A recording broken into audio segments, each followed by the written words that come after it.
मित्रांनो, तुमच्या बिझनेसमध्ये सेल्स आहे दिवसेंदिवस वाढतोय, पण महिन्याच्या शेवटी प्रॉफिट मात्र कमी दिसतोय.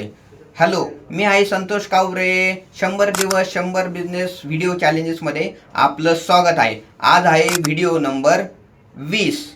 असं का होतंय? कारण तुमची सेल्स टीम रेव्हेन्यू वाढवण्याच्या नादात आवाच्या सव्वा कस्टमरला डिस्काउंट देऊन जातंय, पण त्याच्यातून प्रॉफिट जो आहे तर तो भेटत नाही. पण ह्याच्यामध्ये त्याची काहीच चूक नाही.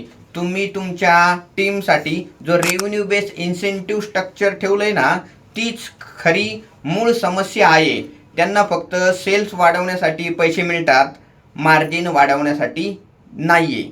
फायनान्सचा एक गोल्डन रूल नेहमी लक्षात ठेवा: रॉंग इन्सेंटिव्ह, रॉंग बिहेवियर.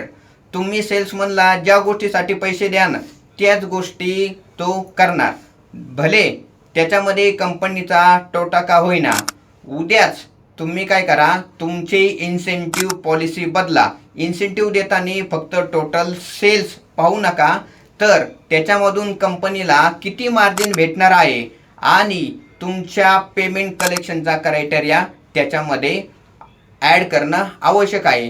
पैसे कंपनीच्या खात्यात आल्यानंतरच सेल्स टीमला इन्सेंटिव्ह मिळणार, हा क्रायटेरिया ठेवणं महत्त्वाचं आहे. तुमचा बिझनेस अशाच स्मार्ट स्किलिंग आणि फायनान्शियल स्ट्रॅटजीसाठी चॅनलला फॉलो करा आणि हा व्हिडिओ जास्तीत जास्त बिझनेस ओनरला आणि तुमच्या मित्रांना शेअर करा आणि व्हिडिओला लाईक करायला विसरू नका.